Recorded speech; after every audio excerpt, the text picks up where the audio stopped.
Imagine que você tá fazendo uma escalada numa montanha. E é uma montanha gigantesca. E você vai lá, se dedica pra caramba, enfrentar diversos desafios e chega no pico da montanha. Chegando lá no pico, você vai lá e. Olhei, pum, vai embora. Não tem uma reflexão, não tem uma contemplação. Simplesmente chega e vai embora. Né? Hoje a gente vai falar sobre isso. O que isso tem a ver com a aula de hoje sobre questionamento socrático? Hoje a gente vai falar da importância de, depois de todo o processo de questionamento socrático, fazer um resumo e uma síntese. A gente já passou pelo foco no conteúdo-chave, compreensão fenomenológica, curiosidade colaborativa, e agora chegou o momento de pegar tudo isso, resumir e sintetizar, porque é um ponto fundamental para a aprendizagem do paciente. Tudo bem? Então, bora lá pro vídeo. Espero que vocês estejam bem, felizes, contentes, com saúde. E bora lá para esse capítulo que tá muito legal.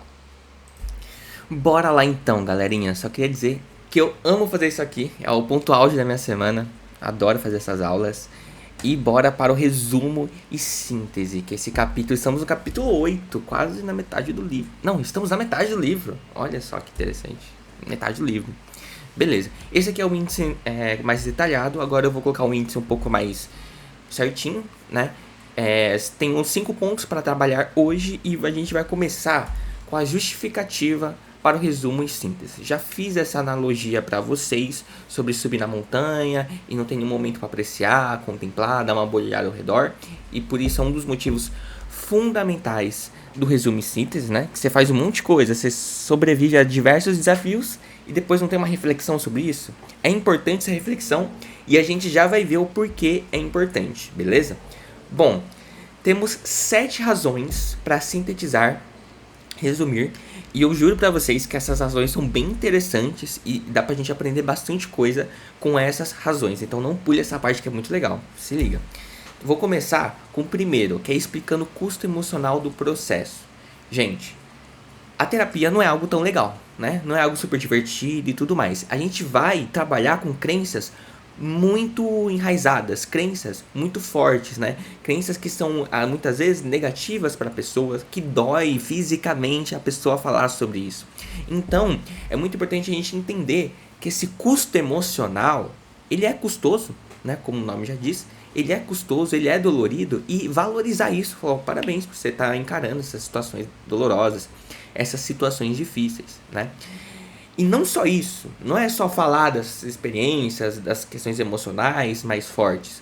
Também a gente treinar o paciente a permanecer nessas questões emocionais, né? Essas diferenças emocionais, essas cargas emocionais mais altas, que muitas vezes o paciente ele aprendeu ao decorrer do tempo a fugir dessas emoções, a não experienciar, e a gente faz exatamente o contrário. A gente fala, não, vamos experienciar essas emoções. Se você está ansioso, vamos sentir essa ansiedade, vamos trabalhar ela, né? Não vamos querer evitar ela a qualquer custo, não, vamos tentar promover a tolerância a essas emoções. Então isso tem um custo emocional muito alto, né? Então na terapia, a gente tem que valorizar isso também, todo esse processo, né? E além de tudo, não é só a pessoa passar por esse processo doloroso, né? Mas também ela tem uma pausa para refletir sobre isso. Então imagina que ela teve uma apresentação, que ela se sentiu muito ansiosa, ela conseguiu enfrentar esse medo, aí chega lá, beleza, acabou. Não, peraí, vamos pegar essa experiência que trouxe muito aprendizado, e vamos consolidar, vamos estabelecer melhor aí. Então esse é um ponto fundamental, beleza? E aí, por que refletir? A gente tem esse autor que é o Kolbe, que o autor, o Scott Altman, desse livro, ele trabalha muito, né? Ele fala assim, que é fundamental essa reflexão porque consolida mais a aprendizagem. Então a gente só faz isso porque consolida a aprendizagem. E a TCC, querendo ou não, é uma terapia que busca construir novas habilidades, novas aprendizagens, certo? Tá? Outro ponto é contrariando o filtro de atenção. Isso é uma outra justificativa para o resumo e síntese. É muito interessante, né? Qual que é a função dos filtros de atenção? Ele contribui para o desenvolvimento e a manutenção de crenças desadaptativas. Então, sei lá, eu tenho um filtro que eu imagino que as pessoas não gostam de mim. Gente, eu posso fazer o que eu quiser, eu posso ter diversas provas na minha vida que tem gente que gosta de mim, mas sempre vai ter esse filtro, né? Sempre vai ter essa relação que Por mais que eu tenha ido ao mundo e visto que isso não é verdade, sempre lá no fundinho tem esse filtro, né? Então eles ainda podem estar presentes, pelo menos parcialmente, porque uma crença, gente, ela não vem e vai embora rapidão, né? Não é alguns fatos, algum raciocínio que eu tenho, né, que vem e vai embora. Acho que é muito importante isso. Então os filtros eles sempre permanecem ali, tá? E é claro que a gente busca, né, reduzir eles, né, diminuir ali os impactos dele e ter mais consciência sobre eles, certo? E os pacientes, o filtro dos pacientes é muito relevante que eles estão muito emocionalmente carregados, lembrando que a emoção também distorce muitas coisas. E provavelmente para nós é muito nítido esses filtros, porque a gente vê coisas que o paciente não vê, né? A grande diferença é que o paciente está super emocionalmente carregado e a gente não. Por isso que fica muito mais claro. Por isso também, quando você vai perguntar para o paciente, assim, olha, o que você acha que um amigo seu faria? Ou se um amigo seu estivesse passando por esse mesmo problema, o que você diria para ele? Às vezes essa deslocação assim, ela é muito mais fácil, muito mais simples, porque a gente se distancia um pouco, né, dessas emoções e a gente consegue ver com mais clareza, certo? Beleza. Então, resumo o síntese, entra nesse processo de pegar essa aprendizagem que teve, que muitas vezes tem várias distorções, e tornar ela muito mais explícita. Falar, ó, o que aprendemos com isso? Tudo bem? Também verificando a compreensão, né? Tem um vídeo, acho que do Christian Dunker, que ele fala, além das polêmicas, né? Ele fala muito sobre a questão de que a comunicação é muito falha, gente. Então, às vezes, a gente faz várias coisas e meio que o outro lado, né, às vezes entende de outra forma, de outra maneira. Então é muito importante ter um feedback, perguntar para a pessoa, o que ele achou, como é que foi para você, né? Porque para entender se esses entendimentos foram compatíveis, se faz sentido. Porque nesse meio ali, termo ali, pode ser que tenha muitas distorções, né? E como que você faz isso? Você pede para o paciente fazer um resumo disso, resumo das evidências, sintetize esse resumo com a declaração original e seu sistema geral de crenças. Já já a gente vai ver mais exemplos sobre isso, mas é basicamente, o que você achou disso, como é que foi pra você, o que você tira disso de importante, né? Enfim, é uma estratégia bem interessante que você pode fazer. Outro aspecto também, a reconsolidação de memórias. Gente, isso aqui é muito legal. Porque as nossas memórias, inclusive tem um vídeo aqui no canal só sobre memória, do Dalga Larrondo. Então se você quer conhecer mais sobre memória, tem um vídeo aqui no canal só sobre memória. Acho que é um vídeo de 1h40, assim, tipo, tá bem legal esse vídeo. A gente fala dos diversos tipos de memória, enfim. E nossas memórias, elas podem ser alteradas ao longo do tempo, tá?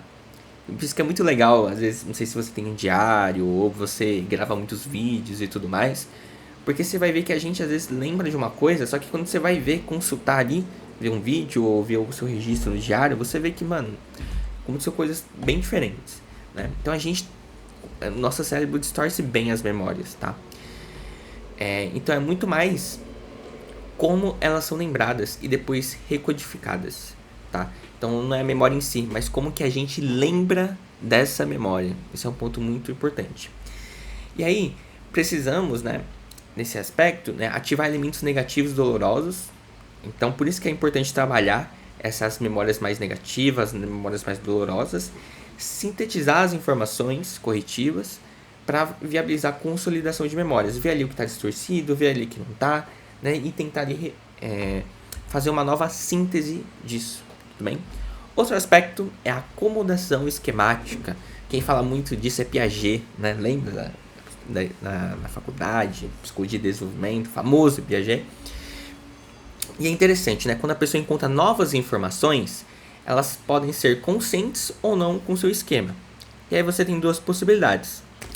Se a informação for consistente com a estrutura de crenças subjacentes, ou crenças encobertas, crenças que não estão evidentes, né? Subjacente, pensar algo mais escondido, oculto, isso será assimilada em seu esquema. Beleza. E se essas informações for inconsistente com a estrutura da crença subjacente, o esquema será modificado para acomodá-lo. E essa modificação é um probleminha, porque essa modificação ela pode ter esse processamento de informações em geral, ele pode ter várias alterações. A gente pode distorcer, deturpar ou descartar informações, evidenciar algumas e diminuir outras, né? Deixar algumas mais potencializadas e diminuir outras. Então, assim, é muito interessante, né? Que a gente não vê a experiência ali, digamos assim, totalmente completa, né? A gente às vezes dá uma distorcida bem legal. E o que a gente pode fazer? A gente ajuda o cliente a contemplar essas novas informações que surgiram, sem para descartar evidências, torcer. É meio que pegar a situação, resumi-la, sintetizá-la, né? O que tiramos disso? Tudo bem? Temos também extraindo implicações comportamentais. É muito interessante, né, que você pode ter um melhor impacto do diálogo socrático se você se engaja em comportamentos em relação a isso. É meio que tipo assim, beleza, você chegou a novas conclusões, mas o que você vai fazer em relação a isso? Que comportamentos você vai emitir que vão em direção aos seus valores, ao que é importante para você, ao que você acredita? E aí, qual é a consequência? Isso ajudará a mudar seu ambiente para reforçar a nova crença. Então, imagine uma pessoa que ela, sei lá, quer começar a fazer atividade física e tudo mais.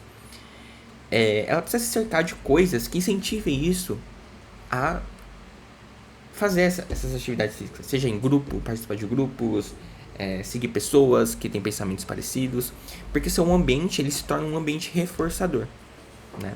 Isso proporciona novas experiências e novas evidências para reforçar ainda mais essa crença que a pessoa já tem, tá bom?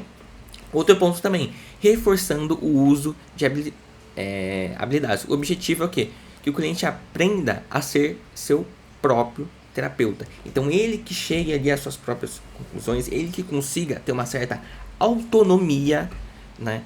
Para conseguir aprender, conseguir se desenvolver, conseguir ali treinar suas habilidades. Porque, querendo ou não, a terapia é uma vez por semana e o que acontece nos outros 6 dias? O paciente está ali ativamente, ele com ele mesmo, treinando essas habilidades e se expondo para o mundo. Tudo bem? Beleza.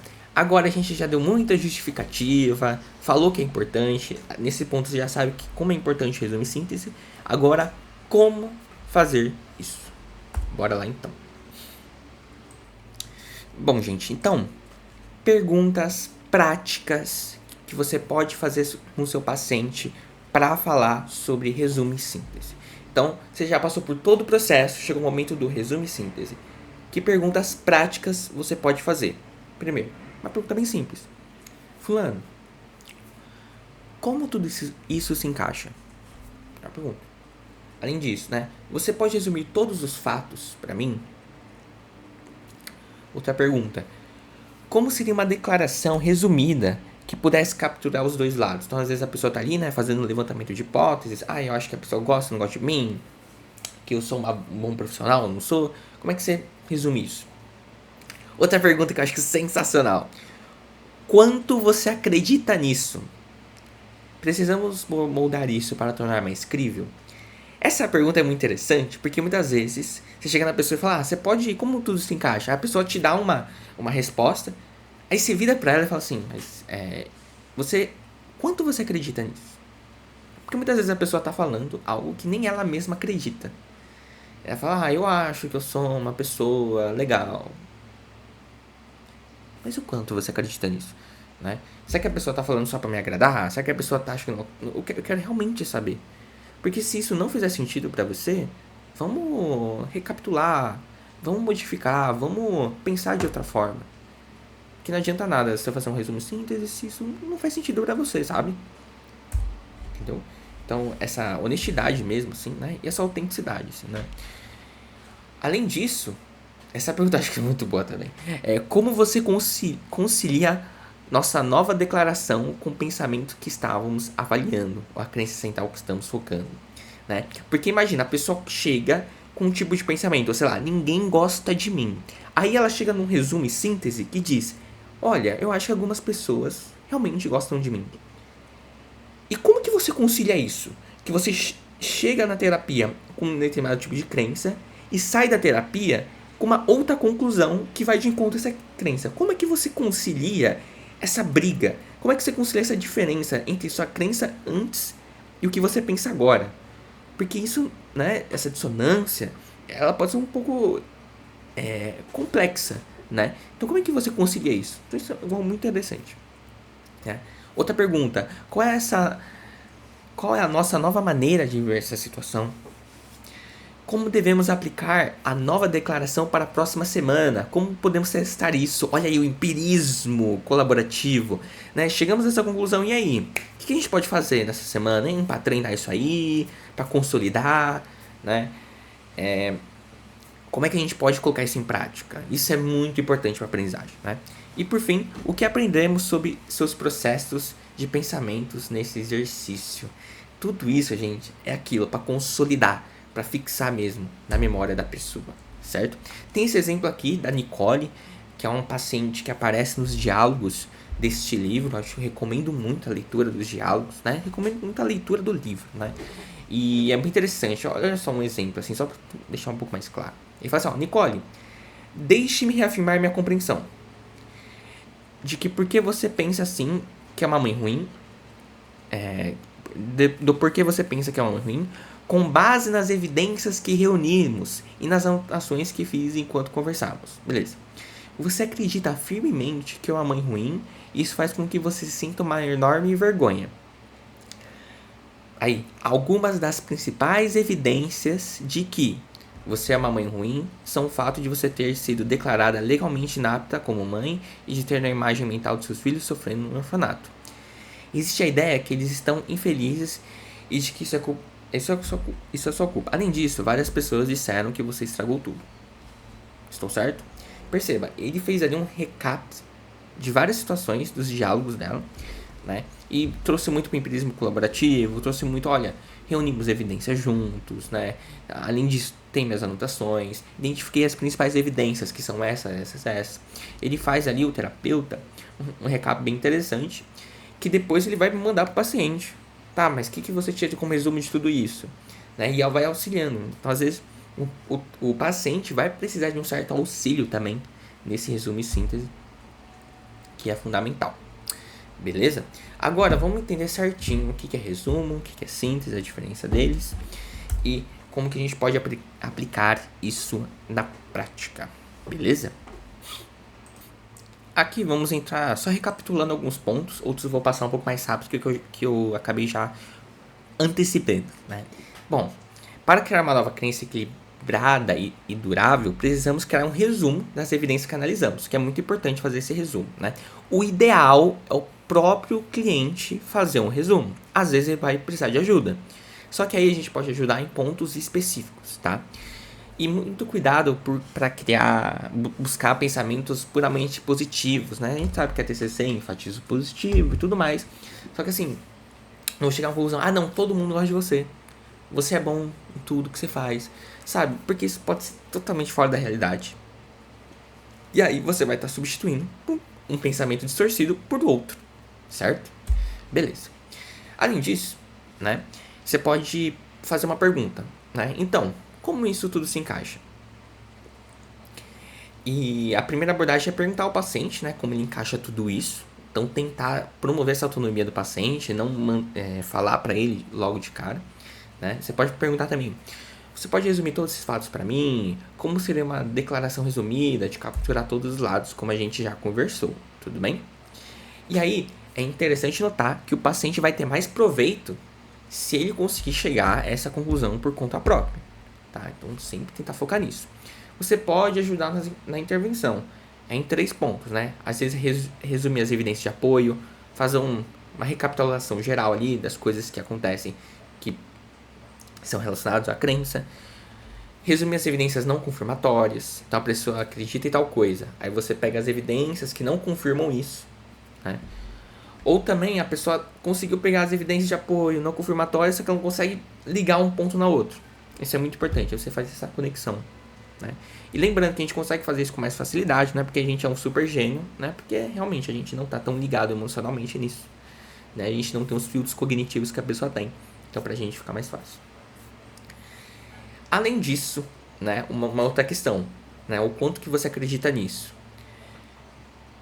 O paciente, o fato dele dizer alguma coisa, não quer dizer que ele acredita naquilo, né? E aí você pode ter duas armadilhas. A primeira, o cliente pode dizer o que acha que é a resposta certa. Então ele dizer o que ele acha que é a resposta certa. Então ele não acredita nisso, ele está dizendo o que ele acha.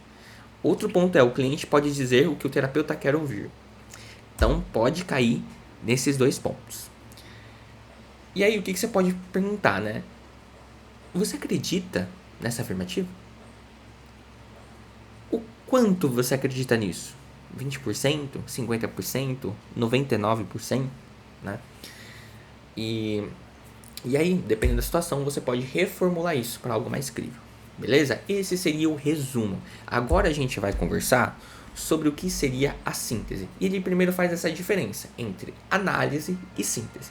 Uma análise é um processo de dividir algo. Então vamos pegar uma situação e analisá-la. Então vamos dividi-la em várias partes. Já a síntese é um processo de criar algo novo. Então você pegou várias partes, reuniu ali, fez uma junção, sei lá o que, pum, criou algo novo. Então você tinha duas hipóteses e chegou uma outra hipótese, que não é nem a hipótese A, nem a hipótese B.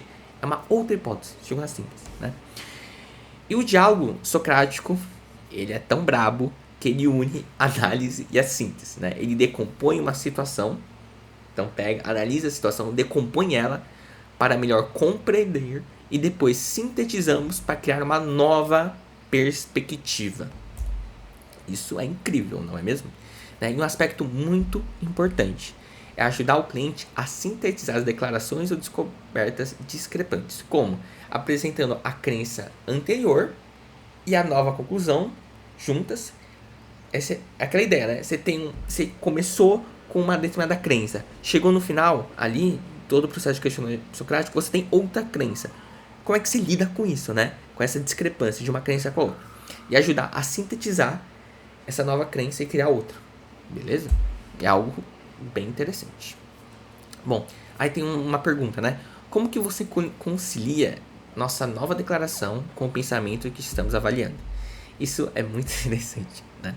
E o que fazer? Pergunte ao cliente como é que ele encaixa essas duas ideias, que parecem se contradizer. E qual que é o objetivo disso, né? É focar na cognição que está avaliando inicialmente ou em uma crença central mais nuclear, né? Então, quando você lida com essa diferença, muitas vezes ali a crença nuclear pode aparecer, né? Pode não aparecer de forma evidente, né? Pelo amor de Deus. E aí pode ser que de início o cliente não tenha certeza de como responder, porque isso não é algo muito simples, né? Bem interessante. Aí tem um exemplo, né? Que fala assim, então, Nicole, eu escrevi o que você disse. Talvez eu costumava ser uma boa mãe, então por um tempo fui uma mãe ruim, mas estou determinada a ser uma boa mãe novamente. Olha só, essa foi o resumo ali que a Nicole fez, certo? Aí chega o terapeuta, repete esse resumo que a Nicole fez e fala, como você encaixa isso na afirmativa original que você é uma mãe ruim? Então a Nicole, ela chegou a uma conclusão de uma crença que ela está determinada a ser uma boa mãe, né? Ela acreditava que ela costumava ser uma boa mãe e teve momentos que ela não era uma boa mãe. Só que tinha uma crença que ela, sou uma mãe ruim. Aí o terapeuta pergunta, como é que você concilia isso? Aí chega a cliente, faz uma síntese. Acho que não sou uma mãe completamente ruim. E essa síntese, ela é incrível, porque você sair de um lugar, tipo, eu sou uma mãe ruim, para acho que não sou completamente ruim. Essa é uma diferença super importante. Certo? Temos uma outra pergunta também, que é qual é a nova maneira de ver essa situação? Qual que é o objetivo disso? É identificar uma nova crença ou uma crença alternativa, que é super importante, né? Então, você vai estar ali trabalhando essa questão de ver as coisas numa nova perspectiva. E caso tenha, é útil discutir com o cliente depois que ele já criou um resumo equilibrado e sintético das suas crenças. Aí o que você pode perguntar? Se essa afirmativa original não é verdadeira, o que seria a verdade? Então, você vai reformulando novamente, né? E aí, basicamente, o que você tem que ter para ter uma alternativa mais durável? Porque a pessoa pode chegar a uma nova conclusão, e aí chega, no dia seguinte ela já esquece, e as coisas continuam na mesma coisa, e fica, né, as coisas que não mudam. é você vincular essa crença alternativa ao resumo e as síntese equilibradas com as crenças pré-existentes. É muito mais fácil vincular as coisas com o que você já tinha antes do que criar algo totalmente novo, né? E aí tem um ponto. Se o cliente não acredita nessa crença alternativa, ele diz para você, mas no fundo do fundo ele não acredita mesmo. Você pode insistir em refiná-la. Então não é porque chegou uma crença alternativa que não acredita muito e simplesmente desiste. É você realmente falar, vamos refinar isso aí? Vamos desenvolver um pouco melhor? Vamos ver o que pode ser? Então você insistir em refiná-la, certo? E aí, usar experimentos comportamentais para reunir evidências e testar se ela é verdadeira ou não. É um ponto bem interessante, certo? Beleza. E aí tem um exemplo também, né? Que ele fala assim, então, Nicole, se essa afirmativa de que você é uma mãe ruim não é completamente verdadeira, sua vida é como um livro, ele faz exemplo, essa analogia do livro, né? Como você atualmente em sua história de redenção, qual crença alternativa, equilibrada e crível podemos cultivar? Olha que poético. Aí ela chega e fala, acho que cometi erros graves como mãe, mas meus erros não me definem a mim ou ao meu futuro. Beleza. Cometi erros, mas não me defino. Beleza. Agora, vamos chamar para o plano de ação. Vamos chamar para coisas práticas, né? Como devemos aplicar... Aí é a pergunta que você pode fazer. Como devemos aplicar a nova declaração a próxima semana? Como podemos acessar isso? Qual que é o objetivo desse tipo de pergunta? É buscar modificação cognitiva e comportamental. Não é só você pensar diferente, mas também agir diferente. E aí, idealmente, é conseguir conectar essa nova cognição da pessoa com um plano de ação, certo? As tarefinhas de casa, fazer essa junção. Então, se a Nicole agora acredita que daqui pra frente ela pode ser uma boa mãe, que atitudes ela pode ter hoje, amanhã e durante a semana que vai de encontro a essa afirmação, né? O plano de ação, né? Vamos fazer algo diferente essa semana para alinhar os comportamentos com sua nova perspectiva. E ali você vai ajudar o cliente a se desenvolver em um comportamento direcionado a metas ou reunir evidências para você testar essa nova crença, tudo bem? E aí algumas perguntas. Você pode pegar essa crença que você avaliou, né, sei lá, a crença que eu não sou uma boa mãe, e o que podemos aplicá-lo ao que você fará nessa próxima semana. Gente, isso aqui, ó, é o la creme do la creme, né? E que comportamentos você precisa ter nessa semana. Incrível. Uma pergunta que a gente pode fazer para nós mesmos, terapeutas, é: essa nova perspectiva, ela é útil? Se sim, pergunta para o cliente como ele pode colocar isso em prática. É muito importante isso. Não é só sair da sessão e acabou. Vamos colocar isso em prática? Isso é muito importante. Olha só como o terapeuta fez, nesse caso da Nicole, né? Então, se esse pensamento de que seus erros não definem você ou o seu futuro fosse verdade, que comportamentos você precisa ter nessa semana? Aí a Nicole fala, preciso continuar trabalhando em direção aos meus objetivos, de ter meus filhos de volta, precisa ir a reuniões, preciso procurar oportunidade de emprego e tudo mais. Olha só que legal. E a própria paciente que disse isso, não foi o terapeuta, né? Outro ponto também, o que aprendemos sobre seus processos do pensamento no exercício? Qual que é o objetivo, né? Após consolidar a aprendizagem relacionada ao conteúdo, a gente quer fazer uma aprendizagem relacionada às habilidades que estamos ensinando. E algumas perguntas. O que você aprendeu com esse seu processo? Você gostaria de fazer mais disso no futuro? Então são perguntas bem relevantes, né? Um exemplo, né? Ok, isso parece que é uma situação ruim, mas lembre-se do que você disse antes. Você disse que quando as coisas ficam ruins, você tem dificuldade em lembrar quando as coisas estavam menos ruins. E ver como as coisas não precisam ser assim no futuro. Isso é muito interessante, né? Quando a gente está cercado ali das emoções fortes, né? Emoções ali que são mais angustiantes, como é que a gente acha que a gente não vai sobreviver àquilo, ou que a gente não vai conseguir saber lidar com isso, né? Então isso é muito legal relembrar isso, que nos momentos mais tensos a gente tem pensamentos bem distorcidos, né? Isso facilita o que? A avaliação do pensamento futuros do cliente, porque você vai estar construindo algo com base em sucessos passados, né? Porque no passado você conseguiu lidar melhor com isso, como é que você conseguiu sobreviver a essas questões. e você pegar esse passado e transformar em uma aprendizagem, beleza? Vamos para o ponto número 5, imaginamento mental, que é essa parte super rapidinha. O que você pode fazer, né? Peça para o cliente imaginar um novo pensamento como verdadeiro. Então imagine esse novo pensamento que você chegou, imagine que ele é realmente verdadeiro, né? Ou imaginar alguém que você confia verbalizando esse pensamento, ou você se imagine sendo competente, bem-sucedido, né? Tem até uma trend agora que o pessoal imaginar seu futuro perfeito. Aí você coloca lá na inteligência artificial, aí pede para ela criar um dia perfeito para você. E é uma forma também de você imaginar, né? Se esse novo pensamento é verdadeiro. E isso é uma boa maneira de focar uma forte resposta emocional, né? Então a pessoa vê ali novas possibilidades. É bem interessante. Bom, pessoal, chegamos ao fim dessa aula. Espero que vocês tenham gostado, né, dessa aula 8. E se você curtiu esses slides, né? Gostaria de ter esses slides, gostaria também de ter um resumo, porque eu falei muita coisa aqui, tem um resumo escrito que você pode digitar, você pode baixar, imprimir, enfim, tem PDF, tem Google Docs, enfim, tem tudo. Olha lá aqui o link na descrição que você vai ter acesso a esse conteúdo ali, tudo bem? Certo? Bom, pessoal, a gente se vê na próxima aula, que a gente vai falar dos grandes problemas que existem e grandes erros que existem também no questionamento socrático e como lidar com eles para fazer da melhor maneira possível com o seu paciente. Um beijo e um abraço. Não esqueça de deixar seu like, se inscrever no canal, compartilhar com os amigos e a gente se vê para a próxima aula. Um beijo.